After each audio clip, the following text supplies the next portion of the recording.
പിതാവിൻ്റെയും പുത്രൻ്റെയും പരിശുദ്ധാത്മാവിൻ്റെയും നാമത്തിൽ ആമേൻ.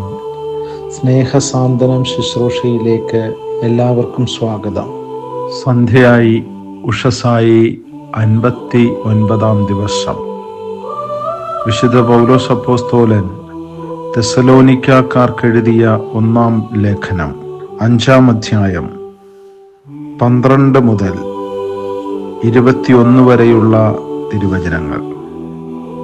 സഹോദരരെ, നിങ്ങളുടെ ഇടയിൽ അധ്വാനിക്കുകയും കർത്താവിൽ നിങ്ങളെ നയിക്കുകയും അനുശാസിക്കുകയും ചെയ്യുന്നവരെ അവരുടെ അധ്വാനം പരിഗണിച്ച് അത്യധികം സ്നേഹത്തോടെ ബഹുമാനിക്കണമെന്ന് ഞങ്ങൾ അഭ്യർത്ഥിക്കുന്നു. നിങ്ങൾ സമാധാനത്തിൽ കഴിയുവിൻ. സഹോദരരെ, നിങ്ങളെ ഞങ്ങൾ ഉദ്ബോധിപ്പിക്കുന്നു. അലസരെ ശാസിക്കുവിൻ, ഭീരുക്കളെ ധൈര്യപ്പെടുത്തുവിൻ, ദുർബലരെ സഹായിക്കുവിൻ. എല്ലാ മനുഷ്യരോടും ക്ഷമാപൂർവം പെരുമാറുവിൻ. ആരും ആരോടും തിന്മയ്ക്ക് പകരം തിന്മ ചെയ്യാതിരിക്കാനും തമ്മിലും എല്ലാവരോടും സദാ നന്മ ചെയ്യാനും ശ്രദ്ധിക്കുവിൻ. എപ്പോഴും സന്തോഷത്തോടെ ഇരിക്കുവിൻ. ഇടപെടാതെ പ്രാർത്ഥിക്കുവിൻ.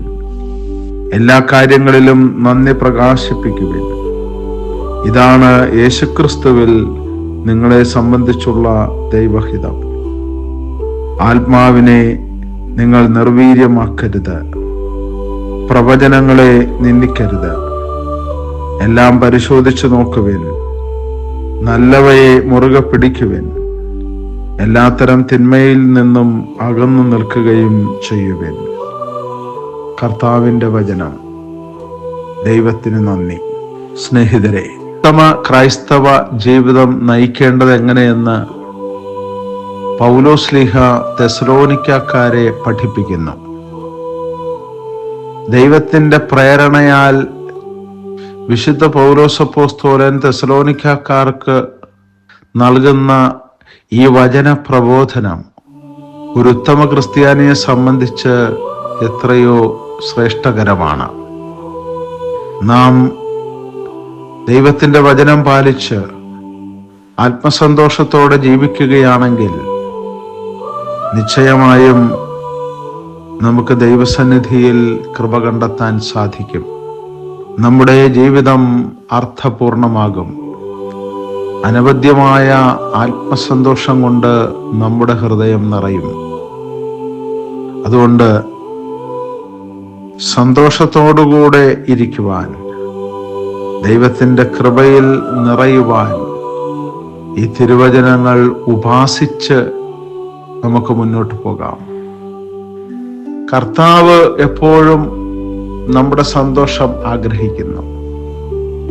അവിടുന്ന് നമ്മെ നിരന്തരമായി അനുഗ്രഹിച്ചുകൊണ്ടാണ് ഇരിക്കുന്നത്. അവിടുത്തെ സന്തോഷം നമ്മളിൽ കുടികൊള്ളാൻ വേണ്ടിയിട്ടാണ് അവിടുന്ന് ഈ ലോകത്തിലേക്ക് വന്നത്. അവിടുന്ന് തൻ്റെ ശിഷ്യന്മാരോട് വ്യക്തമായി അരുളി ചെയ്തു, നിങ്ങളുടെ സന്തോഷം പൂർണ്ണമാകാൻ വേണ്ടിയാണ് ഞാൻ ഇതൊക്കെയും നിങ്ങളോട് പറഞ്ഞത് എന്ന്. എൻ്റെ സന്തോഷം നിങ്ങളിൽ നിലനിൽക്കുന്നതിനും ആ സന്തോഷം പൂർണ്ണമാകുന്നതിനും വേണ്ടി ഞാനിതെല്ലാം നിങ്ങളോട് അരുളി ചെയ്തിരിക്കുന്നു. കർത്താവിൻ്റെ സന്തോഷമാണ് നാം ഉന്നം വയ്ക്കേണ്ടത്. ക്രിസ്തു അനുഭവിക്കുന്ന ആനന്ദമാണ് നമ്മളിൽ കുടികൊള്ളേണ്ടത്. ക്രിസ്തു തരുന്ന ആനന്ദം മറ്റാർക്കും നൽകുവാൻ കഴിയില്ല. പ്രാപഞ്ചിക വസ്തുക്കൾക്കോ മൂലഭൂതങ്ങൾക്കോ ഏതെങ്കിലും സൃഷ്ടവസ്തുക്കൾക്കോ ഈ ആനന്ദം നൽകാൻ കഴിയില്ല. എന്തെന്നാൽ അവയെല്ലാം നോക്കിപ്പാർക്കുന്നത് ഉടയവനായ കർത്താവിനെയാണ്. എല്ലാ പരിമിതികളുമുള്ള സൃഷ്ടിജാലങ്ങൾ കർത്താവിനെ നോക്കിപ്പാർക്കുമ്പോൾ, പരിമിതികളെ നോക്കി നമ്മൾ മുന്നോട്ട് പോയാൽ നമ്മളും പരിമിതികൾ ഉള്ള ആനന്ദത്തിലേക്ക് മാത്രമേ നീങ്ങുകയുള്ളൂ. അതുകൊണ്ട് അനന്ത നന്മ സ്വരൂപനായ കർത്താവിനെ നോക്കി പാർത്ത് അവൻ്റെ വചനങ്ങൾ ഹൃദയത്തിൽ സംഗ്രഹിച്ച് അവൻ വാഗ്ദാനം ചെയ്യുന്ന ആനന്ദം സ്വന്തമാക്കുവാൻ, കർത്താവിൻ്റെ വചനങ്ങൾ പാലിച്ച് ജീവിക്കുവാനുള്ള വലിയ കൃപയ്ക്ക് വേണ്ടിയാണ് നാം ദൈവത്തോട് പ്രാർത്ഥിക്കേണ്ടത്. നമ്മളുടെ പെരുമാറ്റവും സാന്നിധ്യവും സമീപനങ്ങളും ഇടപെടലുകളും എല്ലാം ദൈവത്തിൻ്റെ വചനത്തിന് ആസ്പദമായിരിക്കണം എന്ന് പൗലോസ്ലീഹ വീണ്ടും തൻ്റെ ജനത്തെ ഓർമ്മപ്പെടുത്തുകയാണ്. നമുക്ക് കർത്താവിൻ്റെ വചനത്തെ മുറുകെ പിടിച്ചുകൊണ്ട് മുന്നോട്ട് നീങ്ങാം.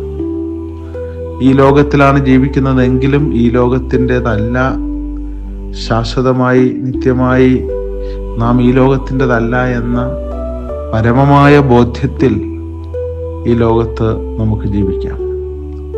നമ്മൾ നിത്യതയുടെ കൂടാരത്തിലേക്ക് ഇറങ്ങേണ്ട യാത്രക്കാരാണ്.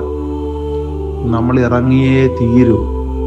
നാം സഞ്ചരിക്കുന്ന ഈ ജീവിത തോണിയിൽ നിന്ന് നമ്മൾ ഇറങ്ങേണ്ടവരാണ് എന്ന ബോധ്യത്തിൽ ഈ തോണിയിൽ സഞ്ചരിക്കുവാൻ നമുക്ക് പരിശ്രമിക്കാം.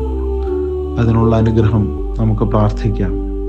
ക്രിസ്തുവിൻ്റെ സ്നേഹസാന്ത്വനം അനുഭവിക്കുവാൻ ഈ ജീവിത തോണിയിൽ യാത്ര ചെയ്യുമ്പോൾ ദൈവത്തിൻ്റെ വചനം നമ്മെ സഹായിക്കട്ടെ. ദൈവം നമ്മെ അനുഗ്രഹിക്കട്ടെ. ആമേൻ. നമുക്ക് പ്രാർത്ഥിക്കാം.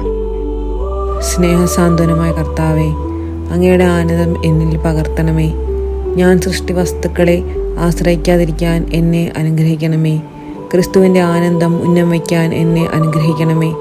വചനമനുസരിച്ച് ജീവിക്കുവാനും അതിൻ്റെ ഫലമായി അങ്ങയുടെ ആനന്ദം എന്നിൽ കുടികൊള്ളുകയും ചെയ്യുമാറാകട്ടെ. ആമേൻ. പിതാവും പുത്രനും പരിശുദ്ധാത്മാവുമായ ത്രിത്വൈക ദൈവം നിങ്ങളേവരെയും സമൃദ്ധമായി അനുഗ്രഹിക്കുമാറാകട്ടെ.